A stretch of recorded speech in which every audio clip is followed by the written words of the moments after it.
JT Parr, welcome. Hey, good to be here. It's so nice to see you. It's been a minute. Dude, it's been a while. Yeah. When's the last time I saw you? Because I think it's been a couple years, maybe. Yeah, I think it could even be pre-COVID. Oh, man. Aw. Yeah, it's been ages. Yeah, it has. Good to see you. Good to see you too. Are you well?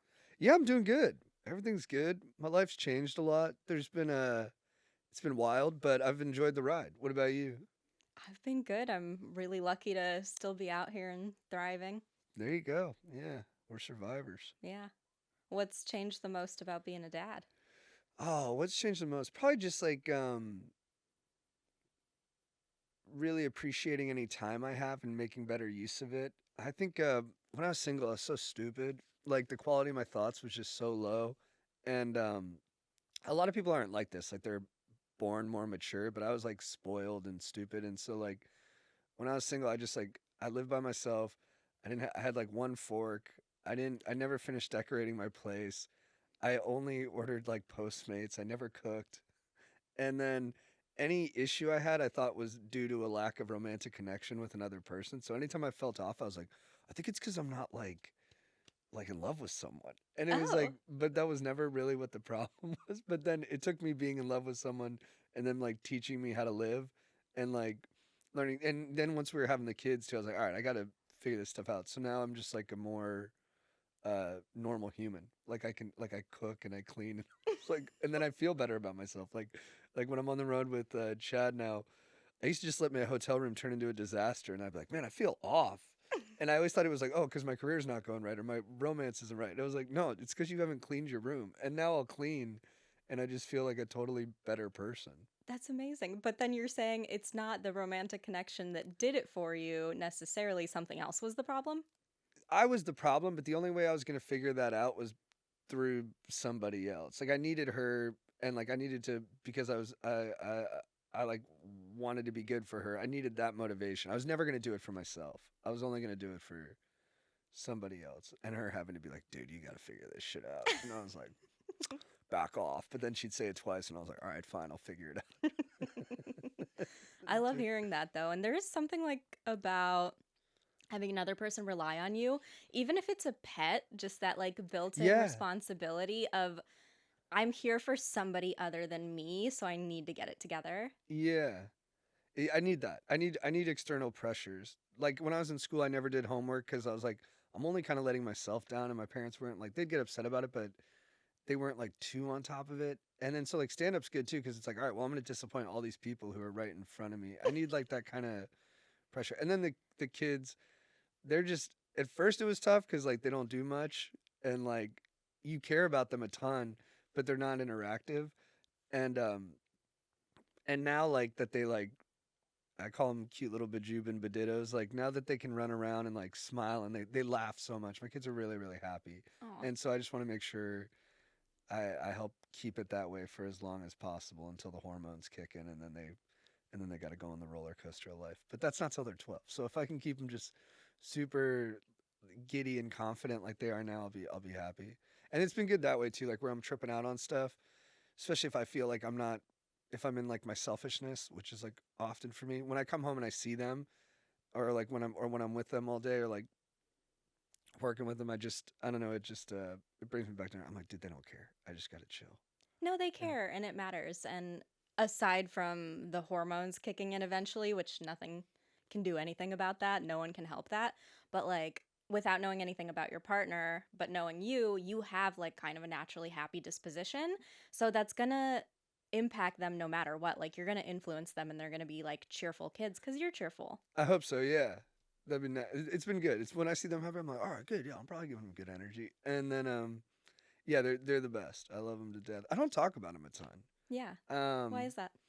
I think because I when I do stand up and stuff and podcasting, I've like exploited my parents so much. Like I pick on my parents relentlessly, but some part of me is like, well, they deserve it. They were adults, and that's the dynamic. And with my kids, I'm like, I'm not going to talk about them too much, and then when it's their turn, they can shred me. It's like, but yeah, like I don't talk about them or even my girlfriend that much. I kind of yeah, feels nice to kind of keep it a little separate. Oh, absolutely. And especially with anyone that's not like, they don't have a choice in the matter. They don't choose to be public figures. So, of course, you want to Yeah. keep them out of it. That's the big thing too, is like they don't have much agent. I picked on one of the other candidates for the city council thing because I was like, no, I don't put my kids in photos. And he's like, oh, yeah, well, I do. But, they're a little older. I was like, how old? He's like 9. I was like, oh, my kids don't have the agency of a 9-year-old. But I was just zinging them. But that's so accurate too. And there's also a difference between like, because what like Bert Kreischer will tell silly stories about his Hmm. kids, and it's like they're old enough to do things, so you can then move on. And if you want to make the decision, let's like talk about some silly thing that happened. You're Yeah, within your right to do that without it being exploitive. I think so. Totally. Yeah. But right now they're little bedittos. They can't do much. That's so sweet. Yeah, they're cute. It's been good. I really liked, and I wasn't expecting two. We were kind of planning on having one, and it happened faster than we expected. And then when we found out it was two, it was the biggest like shock of our lives. I have photos of her when she found out, and she just started crying instantly. She was so sweet, but she was like, we were both just terrified. Did Yeah, you have to do anything to tell them apart? Did you like draw a dot on one of them or anything? they're fraternal, so they look Oh, different. It's a boy and a girl. oh, okay. So we got lucky. We made out like bandits and got one of each. Yeah. That's kind of ideal. I hope that happens for me. It's nice. Yeah. Yeah, it's good. I mean, at the end when you're carrying them, it sucks because there's not much room, and then Mm-hmm. you can like see their fists like coming through the belly and like Oh, moving across. And my girlfriend was hating life that last month because there was no position where she could be comfortable. yeah, I can't imagine. And then you're just standing there as a dude, basically doing zero. Scratching your ass, like, sorry, can't help. And you're like, be nice if you could just enjoy it. And then she's like just carrying a trip like 2 watermelons basically in her stomach. And then there's every twin that I know. They, I feel like one kind of stole something from the other Yeah, in utero. yeah. They had separate amniotic sacs, but I do think one, I won't say which, I think one of them might have, yeah, taken more than their fair share. And that has continued Yeah. into their day to day. There's definitely one that's more alpha and like the kind of, that's mine. And then the other one's a little bit more instinctively generous. But I love both sides of it. I'm like, Of that's course. cool that you're like kind of a leader, and that's cool that you're just like a sweetie. So, being a dad, how much influence did that have in you deciding to run for city council? A good amount where I was like, oh, I do want to make sure that the city, we live in Burbank, I want to make sure it's a good place for them when they come of age. That's gotten more important as I've gotten more into the process. Initially, again, it was really my partner. We were talking about like national politics, and I was feeling pretty cynical about all of it, especially when it was Biden versus Trump. And I was like, man, this is a brutal option that's been given to us. And I was just kind of giving voice to like my unhappiness around it. And then my partner called me apathetic, and that really upset me. So then the next day I decided to run for city council. Wow, just like that. Yeah, it's like I'm not gonna. I do that a lot with her, where she'll be like, "You're." If she has like a valid criticism, I'll go pretty far to all over correct. And so then the next day I was like, yeah, you know what? I am being apathetic. I was like, I should run. I should get more engaged in the process and figure out how much help I could actually contribute rather than like just worrying about what's not working. So yeah, the next day I decided to run, and then it took a while with the paperwork and just figuring out all of that, but that was like 2.5, 3 months ago, and it's been awesome. I love it.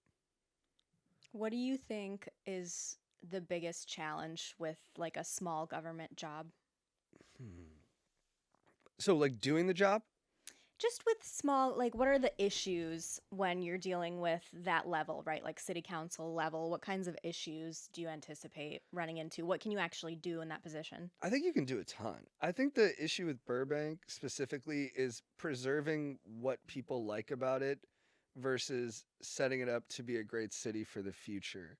So like a lot of people who live, we have an older average median age than like the country at large. We're like a pretty old city. Um, there's a lot of people there who are like second, third generation, fourth generation Burbank residents. And for them, like they don't want to see a ton of change. Like change is not great for them. They like the way that the city is, and they want to preserve its identity. Which the reason I like the Burbank and wanted to be on the city council there is because I like the the energy and the aesthetic of it and the kind of traditions of it. But but then you think about like how we have a housing shortage, how hard transportation is, what the deleterious effects of like, all of us driving cars all the time and all of our industry is environmentally, and then you're like, man, like I don't know if it can stay this way though, and be a great place for our kids. So it's just, and it's probably true for a lot of cities. It's just figuring out how much can we keep of what's great about this place while also setting it up to be a great place, even if that's a different place for the next generation. Which is tough because then it does get into you're looking at like who's the most fiscally resourceful, and Mm. it's typically, right, like the older generation, the people who are more Yeah. not necessarily politically conservative, but ideologically conservative. And so they are resistant to change versus the younger people who are trying to set things up for the future are the ones who like don't have as much influence because they don't have the power and the money. And yeah, it's like a tough position to be in. 100%. It's like, I think our generation's been kind of, and the generation, I'm older, like the generation beneath me, like younger than me. I think we've been hit disproportionately hard by like not being able to have home ownership, which puts you in a position where you can't have kids. Like wages haven't increased with inflation and with times, and so it's I understand where the older generation's coming from, and now the home has become like the primary means of generational wealth, which I don't know if that's how like everything was supposed to work. But they also got lucky. They had like Prop 13, which made it easier. It kept property taxes where they were when they got their houses in like, I don't know, it was like 77 or something.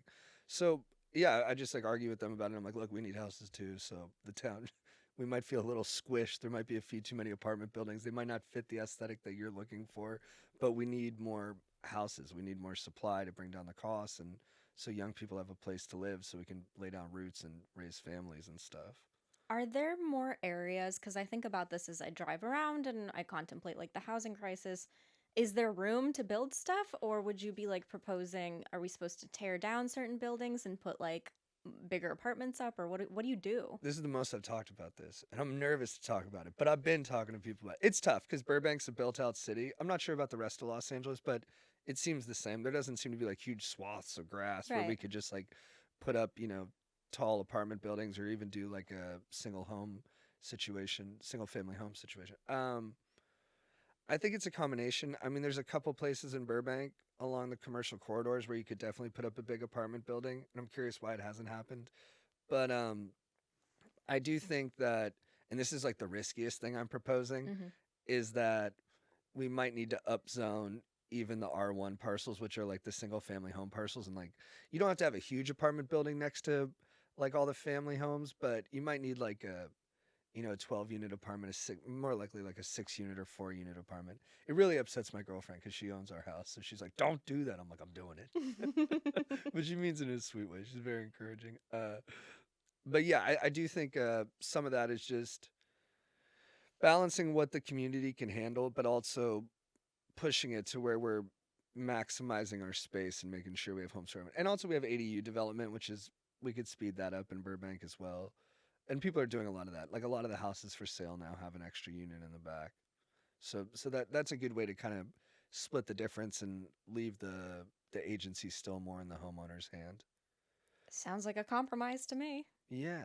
And dude, people, it's funny. Like, to me, I've realized it's not really even like liberal conservative. It's really like NIMBY and YIMBY. It's like, do you want change in your community or not? And I think, I hope I don't get this wrong, but like Karen Bass in LA, she did this thing called ED1, which sped up the development of low income housing.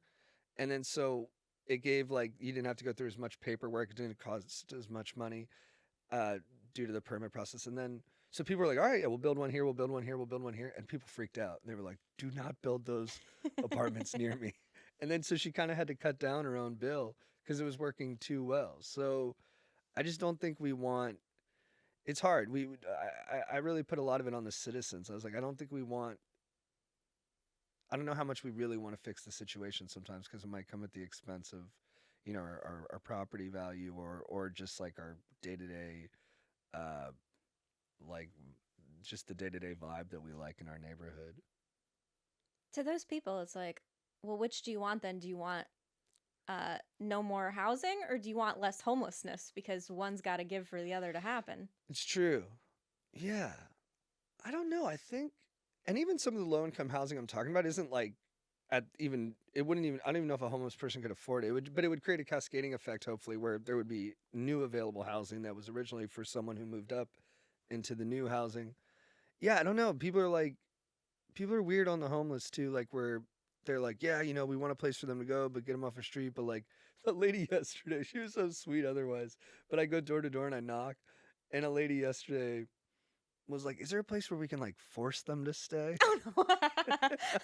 And it took her a while to get there. We'd been talking for like 20 minutes, and she was the sweetest lady. Like you never would have thought that thought was in her head.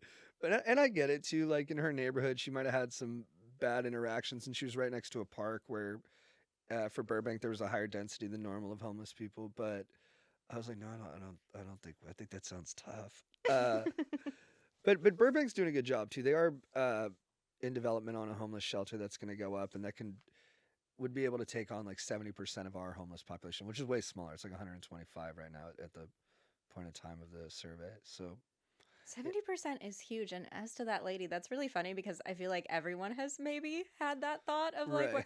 where, can we force them to go somewhere? But that's an inside thought. You keep that inside. Yeah, That's totally. not an outside thought. I've seen a lot of that, which is funny. It always cracks me up as like a comedian. I went to like a rent control meeting because that's like one of the big issues on the ballot, and everyone is kind of against the landlords.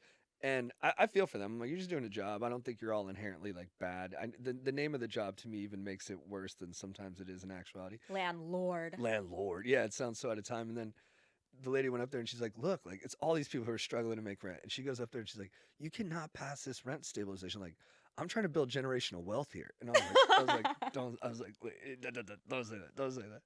And the whole room like was like, oh, and but yeah, it is funny when people's inside voice sneaks out in these it's been hard for me that way where I'm like, I just talk. So I was like, I gotta probably pull it in a bit. Talk to me about canvassing. Is that nerve wracking?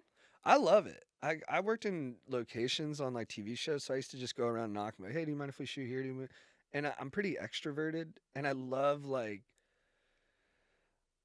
love just knocking on someone's door and telling them what I believe in, and then them disagreeing or agreeing. Like there's such a charge to it, and there's such a opportunity for connection. And when I started, I was only not. It's non-party when you run at the local level, but everyone's asks you like, are you a Democrat or are you a Republican? So my campaign manager was only cutting me turfs with Democrats on it because I'm a registered Democrat. And then I was like, no, I want to knock on everyone's doors. So I'll Hmm. go to like Republicans' doors, and it's like my favorite people are just like the old Republican dudes because you'll knock and then they'll open and they'll be like, what? They're gruff, and I'm like, hello, sir. I'm running for city council in Burbank. He's like, Republican or Democrat? I'm like, Democrat. And he goes, oh, God. Right No, away. they're ruining this country. And then I'll just stand there but then he'll look at me and be like, come in. And they're always the nicest guys. Like they want to connect. They don't dislike you. They appreciate the honesty more than they dislike the preference. And I've connected really hard with some of those people. I don't know if I'll end up getting their vote, but I love just I don't know. It's a great way to just really get underneath the surface with somebody. And then sometimes it does suck when you knock on someone's door and they're like, just please go away. And you're like, all right, this is a little hard. But for the most part, I love doing it. You get to be outside, you get some sun, and you get to meet a lot of interesting people. Has there been an interaction that has been like scary? Um, One time I was arguing with someone. It's the only time I had like a real argument, and I realized afterwards they had a ring camera. Mm. And I was like, dude, how dumb are you that this guy could take that ring camera and then, like, full disclosure, I don't think I'm gonna win this election. So I was like, but if you were gonna win, they could just take that clip and put it out. And I was being kind of hard on the Democratic Party in the argument, and because he didn't think I was emphatically enough for Kamala, Oh. and so I thought he was the other way. I thought he was on the right, so I kind of softened it a bit. And then he's like, "Who you voting for, Trump or Kamala?" I was like, "Oh, probably Kamala." And he goes, "Probably." He's like, and then he started yelling at me. I was like, "What do you want?" And then I looked and I'm like, "Dude, why am I arguing with this dude?" But I like the guy. Like he was a passionate person. That was one thing. I think maybe it's funny. We have like an underabundance of passion when it comes to the policies and the issues, and then like an overabundance of policy when it comes or an overabundance of passion when it comes to like our party affiliation. That's probably one thing It's this I noticed. weird kind of like lizard brain team mentality. Yeah. I'm very anti that because I think that that kind of points to a lack of critical thinking if you're just so hardcore. Well, that's my team. That's who I identify with on every subject. I'm like, I'm kind of more of the belief that you should look at every single issue individually Yeah. and figure out where you lay. And maybe that you're still going to end up like more on one team than the other. But you can't just blindly agree with absolutely everything, right? I totally agree. And then sometimes like they'll have policies that don't even match up with what the like what you would think the party line would be on it. So yeah, I do sometimes think I'm like, well, why do you feel that strongly about it? And a lot of it is like personality based. Like they just don't like like the ultra conservative people, really religious people in Burbank, they just don't like the kind of more social progressive values of liberals. And then sometimes, a lot of the more progressive liberals, they just hate Trump's attitude, which I totally get. But then I'm like, well, how does that relate actually to like what we're doing in Burbank? And like, do you want the bus? Do you think it should take up a full lane on Olive? Do you want more housing? Like, what should our environmental mandates be? Are you willing to pay a little bit extra on taxes for that? Like stuff like that. It feels less exciting, but maybe more helpful. Are you with someone when you go door to door? It's just you. No, I just go solo. Just take a couple hours. Kids will go down for their nap. I'll dart out, put on a polo. That helps a lot. You got to wear a polo. Because for a while there, I was just going in like a t-shirt and no one was opening their door. They're like, you look weird. And now I tuck it in and I try to look the part. And yeah, I'll just go around and it only takes like 2 hours to do like 100 people. So I'll just do that. Try to do it every day, but life gets in the way sometimes. But still, I feel like you're so motivated. I can't imagine that there's other people. Because is it okay? Let me step back for a second. When you're a member of city council, is that your full time job? No, not for Burbank. Most of them have secondary jobs because it's only 1,500 a month Oh, okay. pay. So you got to if you're LA proper, it's a good living, but you get a lot more heat for that job too. Yeah, that's true. And a lot more is required of you. Y- Whereas I think, like, Yeah. not that I know a ton about Burbank, but I feel like it's this area that's like mostly safe, mostly a great place to grow up. You don't hear about like a lot of riffraff happening there. It seems to be like a pretty locked down, good neighborhood. I think it is, yeah. They do a good job. The police response time is like 3 minutes on average on a call. Oh, that's so good. Yeah, it's they're rock solid over there. But yeah, no, I don't bring anybody with me. I just go solo, bang on the doors. And then wait, what were you saying about the primary job? Like what the time requirements would be for it? Yeah, because the other candidates, like, are they even doing that? Because it feels like you're really putting a lot in and like trying really hard by doing this door to door. Like, you think the other people are going door to door? Uh, no, I do think I'm going door to door the most. And I think some of them have a bigger campaign budget, so they're having aides do it. I will say, in fairness to them, they have a lot more experience. So they've made a lot of connections that allow them to kind of bypass that route. Like this is my way in. Nobody really knows my name, so I'm like, I just got to meet everybody. And there's something that feels like old school romantic about it to me. So I'm like, no, I'm gonna do this. Like I will. This is the only way I can win. Is like I'm just gonna knock on every single door and get as many votes face to face as I can. But a lot of them have worked in the city for 20, 30 years. Have been in the city for 20, 30 years. That's something that hurts me. I've only been in Burbank for a couple years. So a lot of people when I knock on their door, they're like, how long you lived here? I'm like 2 years. They're like, no. Wow. Yeah, it means a lot to them that like you grew up there, like you were from that neighborhood. And that's something I kind of underestimated when I got into the process, but makes sense now. Um and yeah, they're doing more ads and stuff like that. But yeah, that's my path I think to victory is that I'll just knock on. If I can knock, you need like probably 17,000 votes, 18,000 votes to win, so I'll just knock on. I can get that many people on doors, I I think you think. can too, especially because it's so much more meaningful and memorable to have someone show up to your door and you're having a conversation with them versus like seeing an ad on TV. Because, first of all, who's seeing ads on TV? We're all watching Netflix and Hulu. There's no political ads on there. Yeah, I try to do it too. I was gonna do some like YouTube ads, and the cost was just exorbitant. I was like, I'll knock on the doors. And I don't like doing commercials. I don't like, hi, I'm John Parr, and I'm running for city council. It feels a little weird, but I have done that. It's been fun. But I like the door to door more. It feels more natural. I think so too. I was looking a little bit at it. So it's 2 seats. You have 9 people running. Hey, thanks for looking into it. Yeah. Things are looking pretty good as far as you're only competing then theoretically with 7 people. Yep. That's not bad. No, it's not bad. I think it's the most that I've ever run though in a cycle. So Oh, yeah, it might be the Trump effect. I think he's galvanized a lot of people on both sides to be like, I got to get in the mix here. But yeah, I could theoretically win. It's tough though. Like, we have the incumbent. He's very smart guy, knows his stuff. And then we have, I think he's pretty far to the left. And I think some people in the city, even though they are Democrats, they feel like maybe we've gone too far that way. So I think some of these people who are running, not officially as conservative, but you can just tell from their interviews are more that way. Or I think they might be due for a spot or two on the council. I didn't realize that it was like that with local government that you don't put out your party affiliation. But yeah, looking back at ballots I've filled out, the local stuff isn't on there. Yeah, and I think it's like you find ways to dog whistle, like your sign is blue or your sign is red. Like you find little ways to let people know. Because it is funny, people do, like when I'll knock on a door, I'm like, who do you think you're going to vote for city council? Like, a Democrat? And it just helps people's, I understand it too, because I did it the same way. Like, it just simplifies the selection process a lot. But honestly, it's my first time saying this, I think I'm an independent. I think I'm definitely more in the center than I thought I was. As I worked my way through a lot of the issues, I was like, oh, darn it. I was like, shoot, man.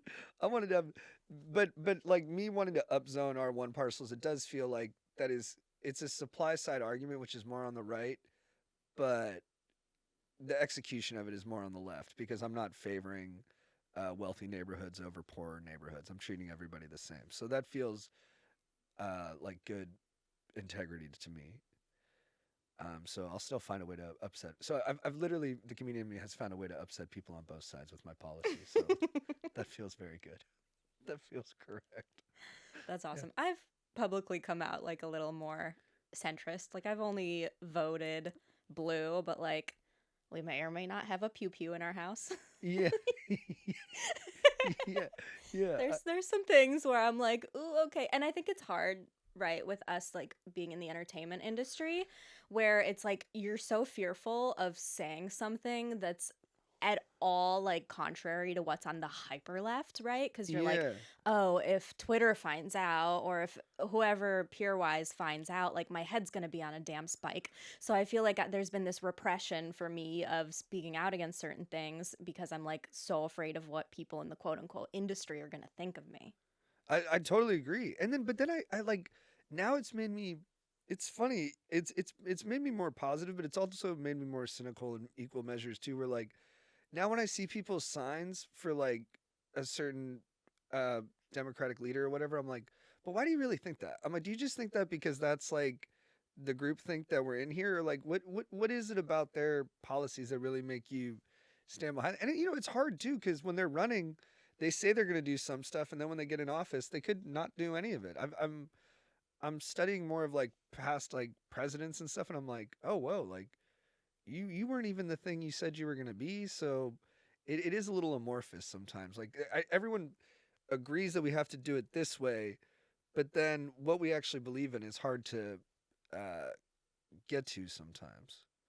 At least in your position, you already know your powers in local government only extend so far. So Yes. there's no point making these insane campaign promises where it's like you don't even have control of Yeah. taxes Yeah. I'm gonna or, fix the war. Yeah. exactly. Where you're like, oh, I'm going to stop the war in Ukraine from Burbank. People. It's funny though. Like in Burbank, they've had to come up with a way to limit it, but the protesters for Palestine um were coming into the meetings, and they were taking up a ton of the public comment, and it was making the meeting go for like 4 or 5 hours.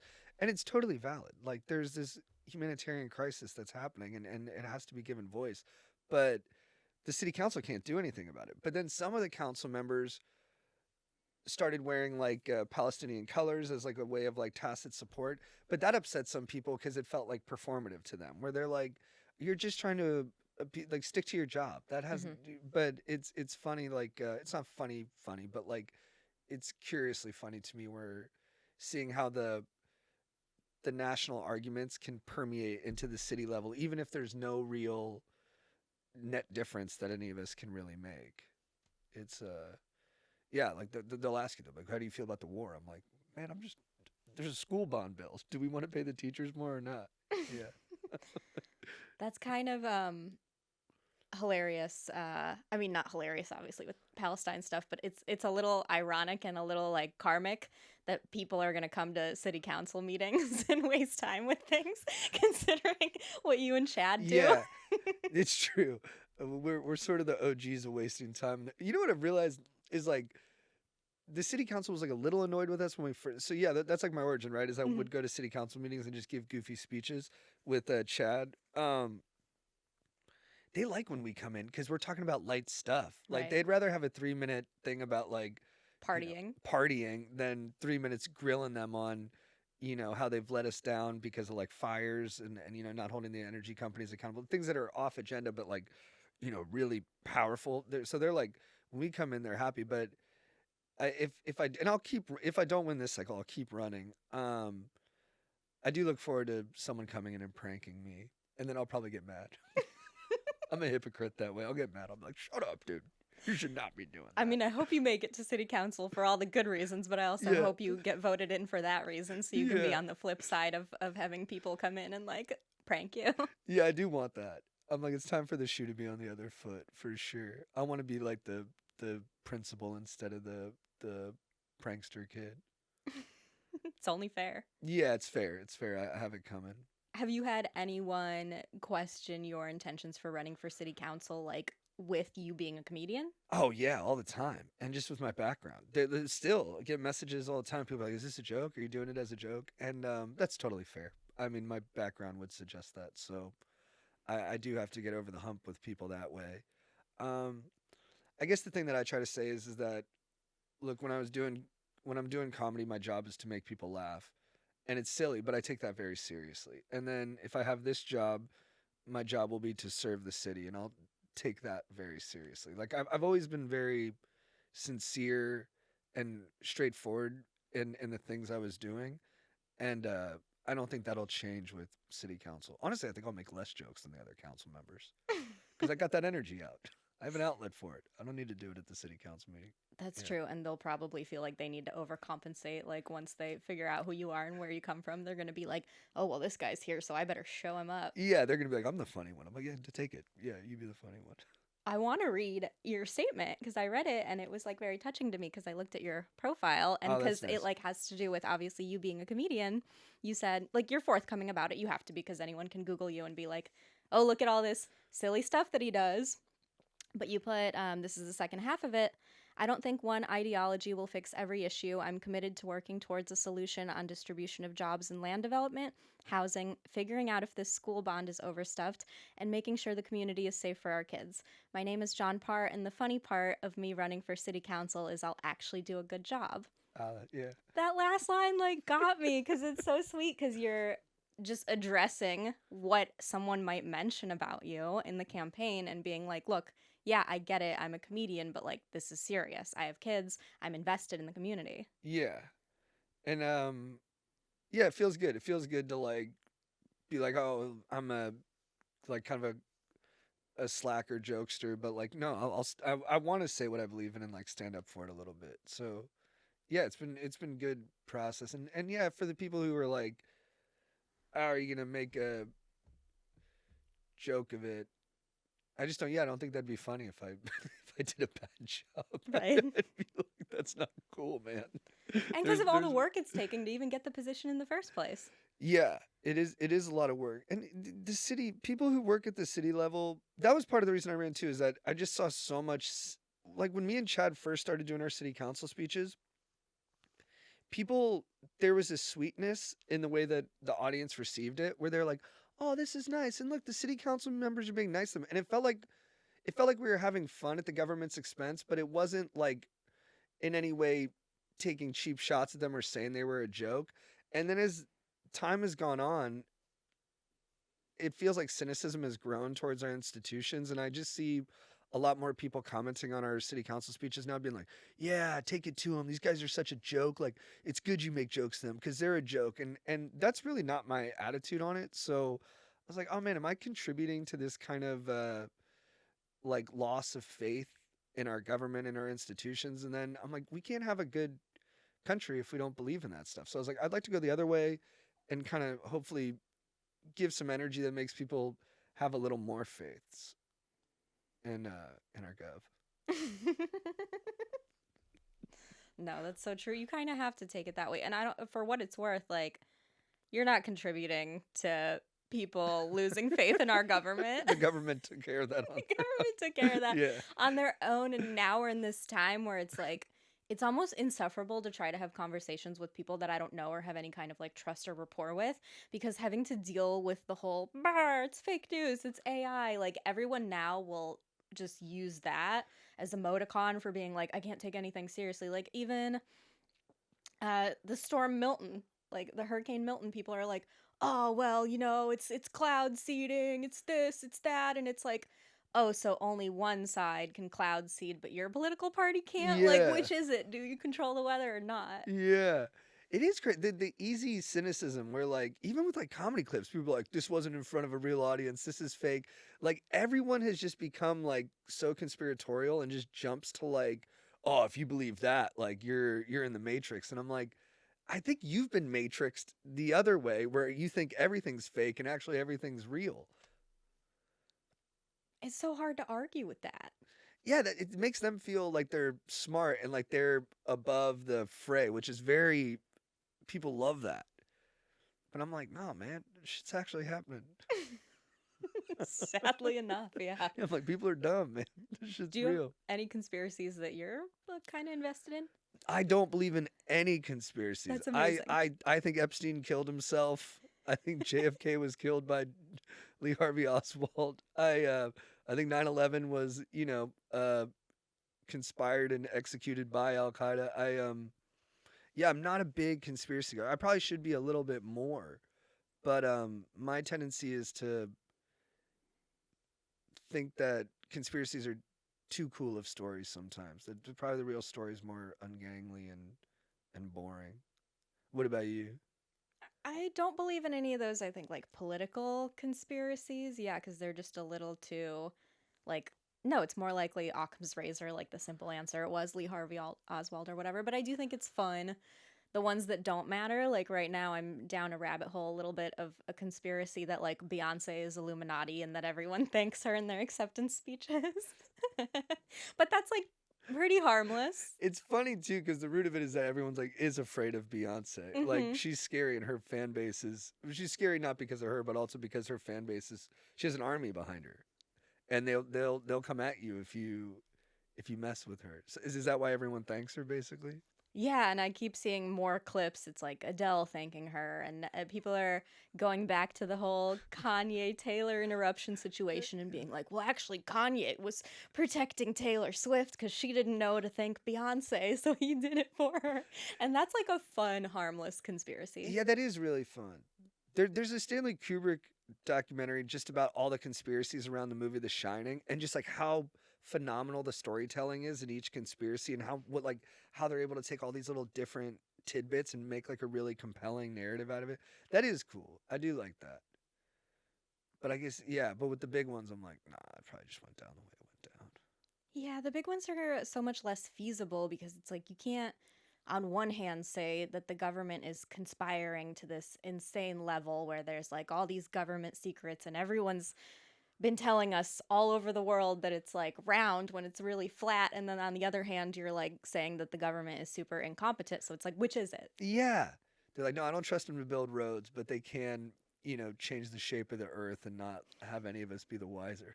Yeah, Or the shape of the earth could be different and we don't know different. Yeah. it's so crazy. Did you know a lot of stuff about zoning and about No. local government, or this is all like a crash course for you? Crash course. So I'm a little annoying now where I'm like it's like when someone gets into jujitsu and then they can't stop trying to put their friends into holds. Like I'm like that. Like where I'm just talking about it all the time. But no, I didn't know anything about housing. I didn't know anything about transportation. It's all been just recent time investment. But I love it. I just interviewed Shane Phillips, who's a housing expert at UCLA. He wrote a book called The Affordable City. And it was cool because I read it and I was like, oh, I actually don't agree with some of this. And so it was nice to be able to talk to him and have like a more, um, I was like, oh, like I can actually understand what he's saying. So that felt good. Because sometimes I'll interview people and I'm like, I don't even know what the hell you're talking about. I'm like, it's all Greek to me.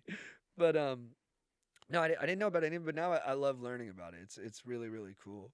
And you could go on forever. There's so many different ways through it.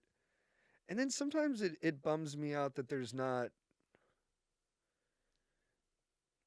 My brain is always looking for like that magic bullet solution. Like, is there just some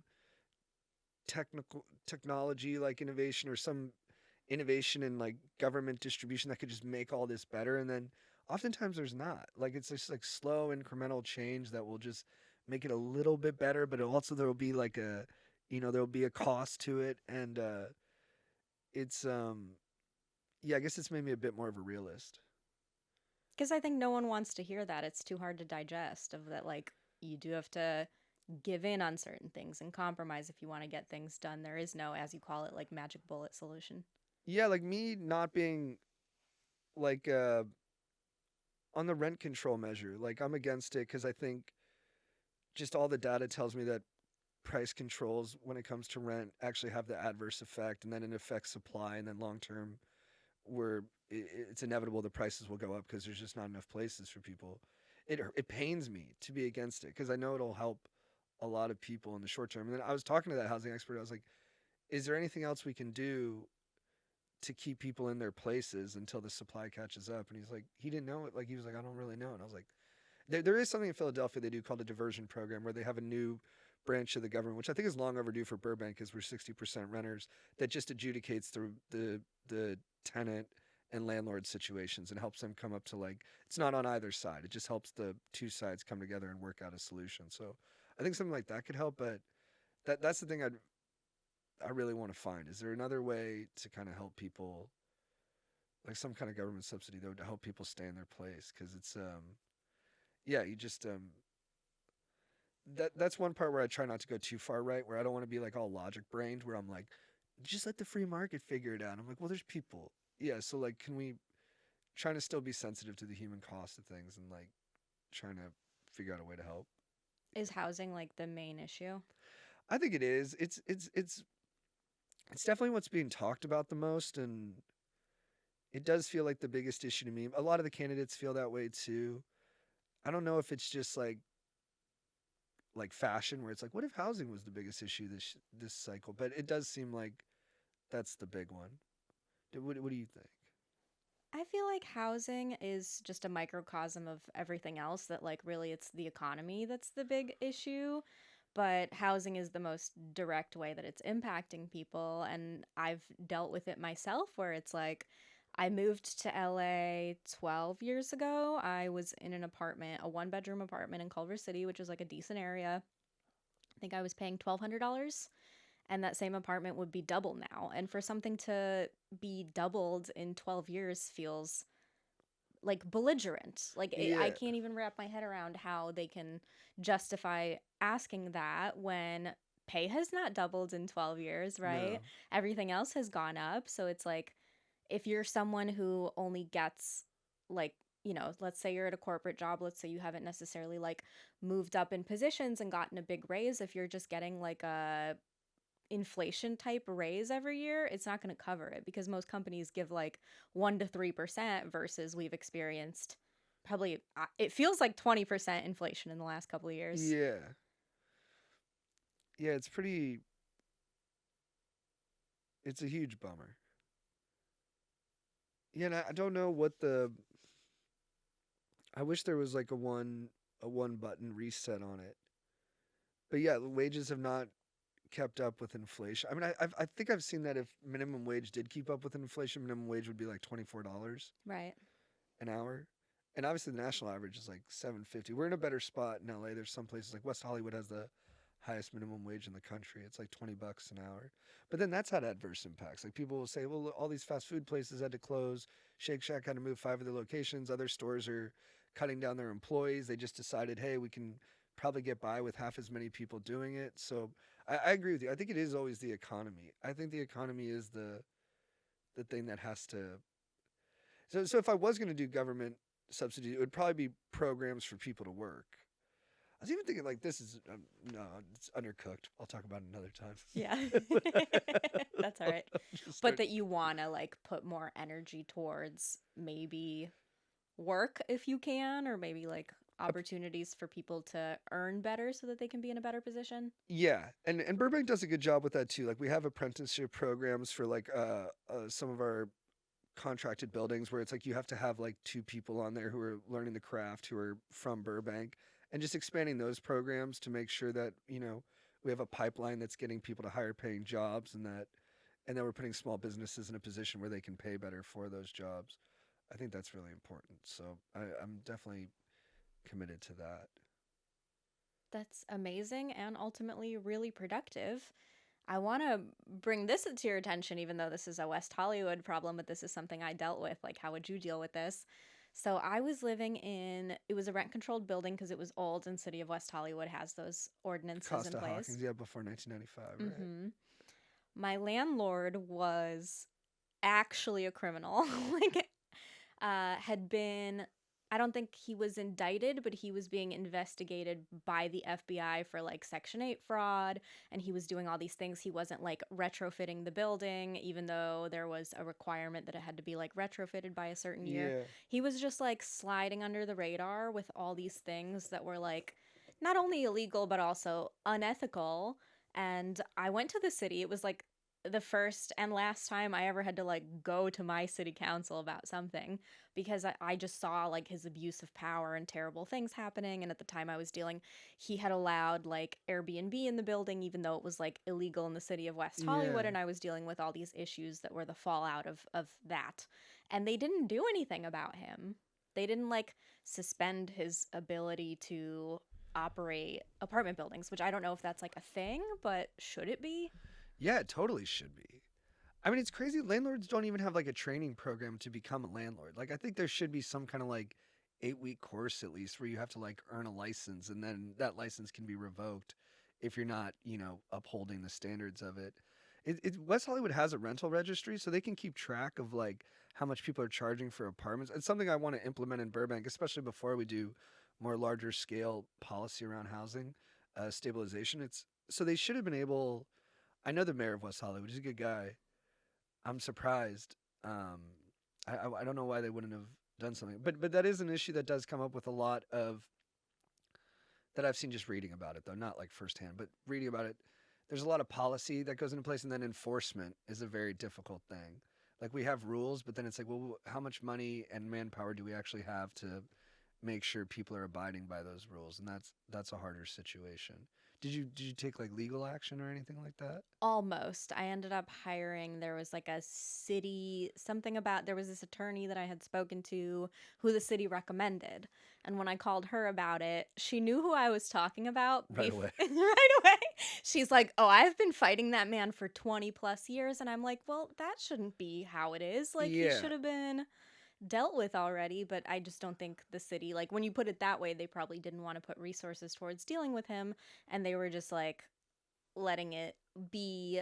But I'm like, oh, but you're neglecting your residents because he's like abusing his power with everyone in his buildings, and he had like several buildings. Yeah, I think that's a registry. I mean, West Hollywood has the registry. I think Burbank having a registry where we keep track of how much they're charging uh, per unit every year, and we can really see it charted, and then we can also keep track of like the renovations and are they keeping it up to code, and then a diversion program like they have in Philly where basically there's an entire section of the local government that is just dedicated towards those kind of situations and can help figure out like, hey, is this guy like a bad actor and is he mistreating people? And then yeah, I do think you should be able to.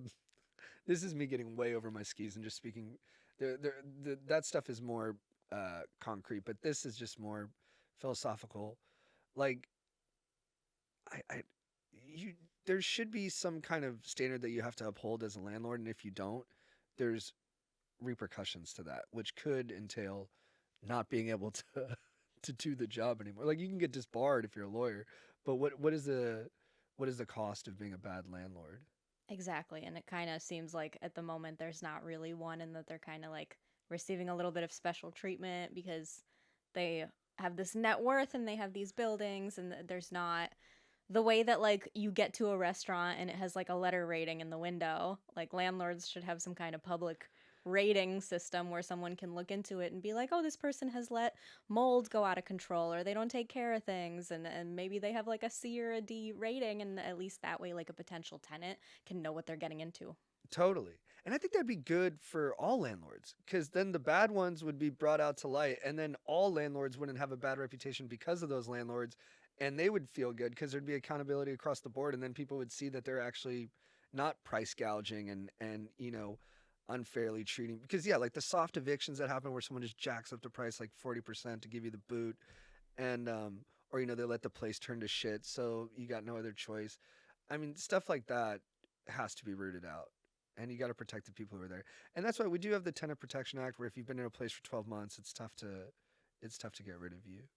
That's good to Yeah, know. I've never heard the term soft eviction before, but that makes a lot of sense.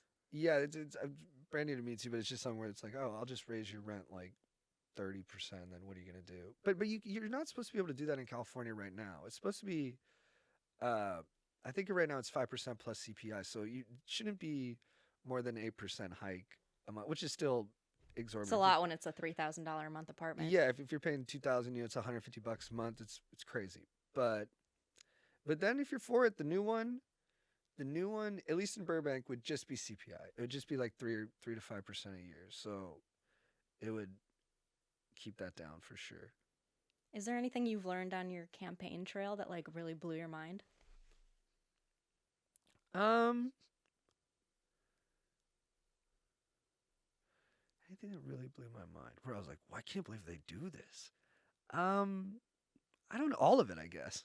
It's all blown my mind. It's also made me probably just it's changed my perspective on the earth.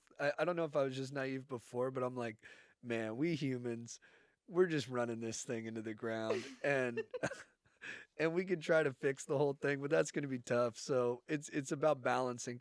It's a tough gig. Is probably what's blowing my mind. You got to balance again, like what kind of set up top, like preserving what works and not displacing too much in making it better, and then but also still making it better so it's sustainable. Like gray water stuff, that kind of blew my mind. What's gray water?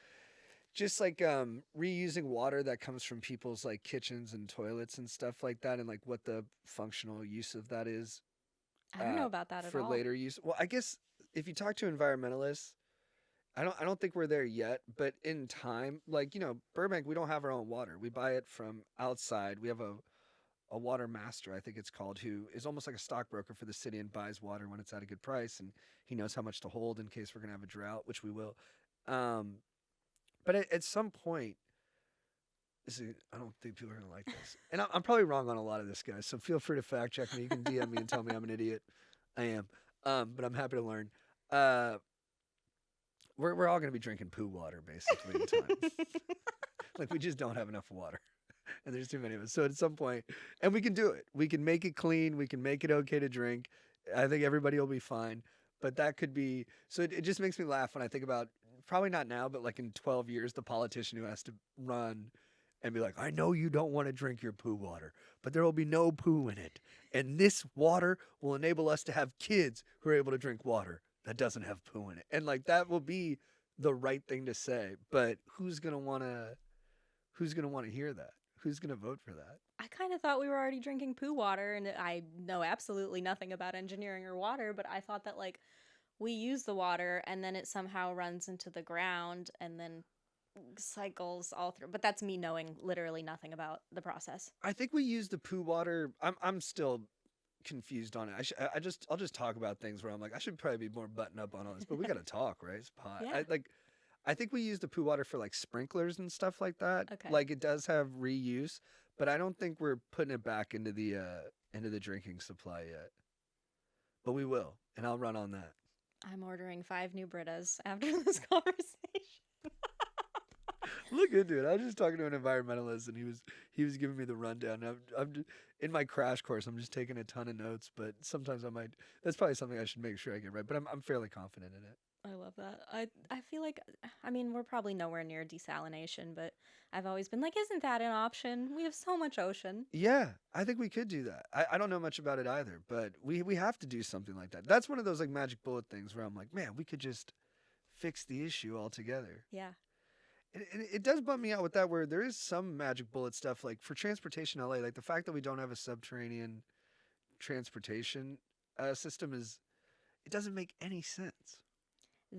So I read this amazing book, and I'm so mad at myself right now for forgetting what it's called. I'll plug it in the notes when I look it up later.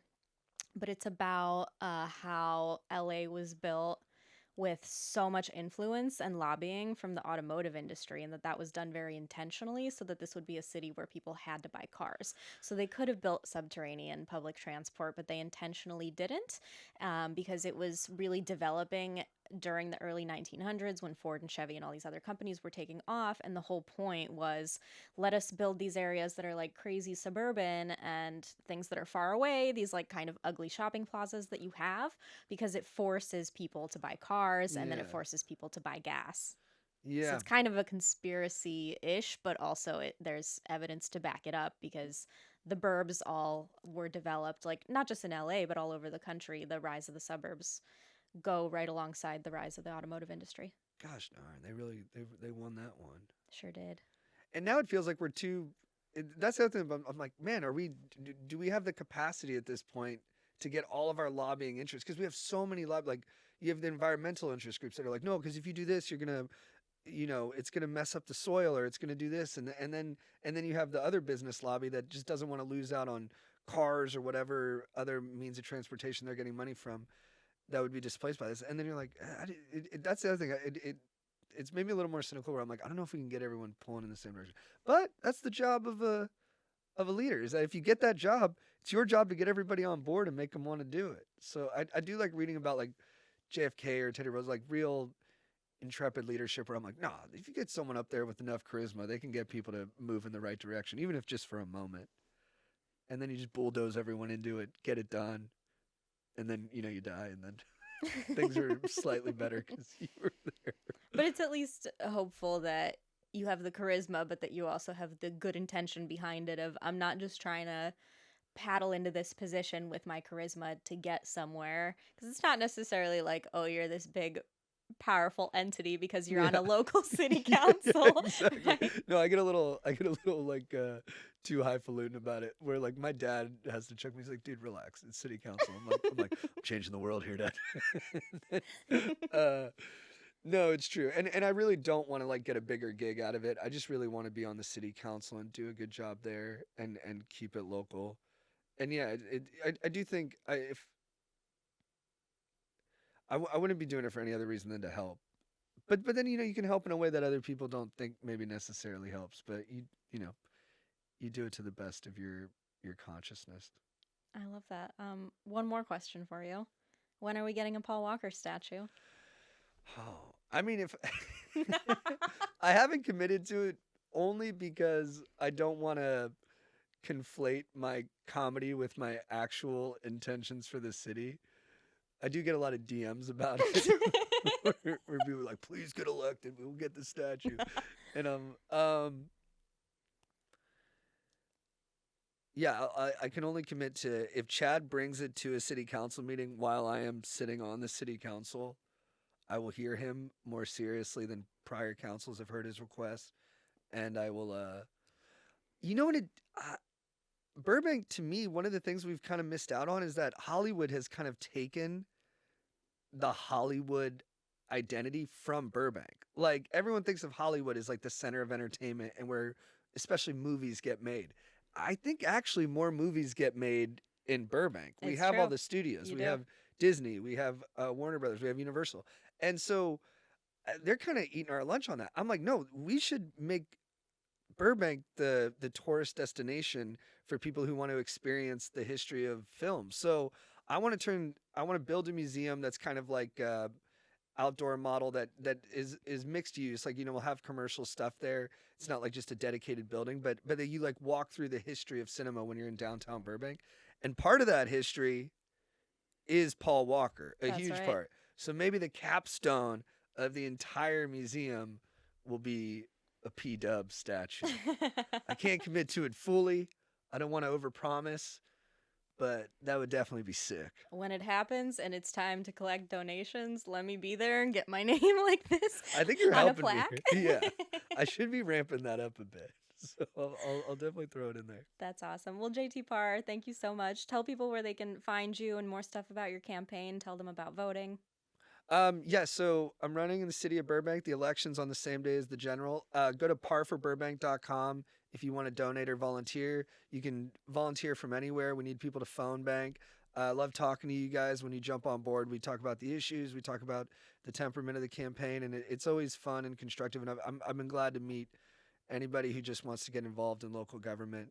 And you can also see my stuff on Instagram at JTPar14. Awesome. Thanks so much for doing the show. Oh, thanks for having me. Thank you. I really blabbed a lot, but it was really fun. No, it was. I Yeah. learned a lot. Oh, come on. All right. Thank you. Appreciate it. Of course. Thanks, everybody. Bye.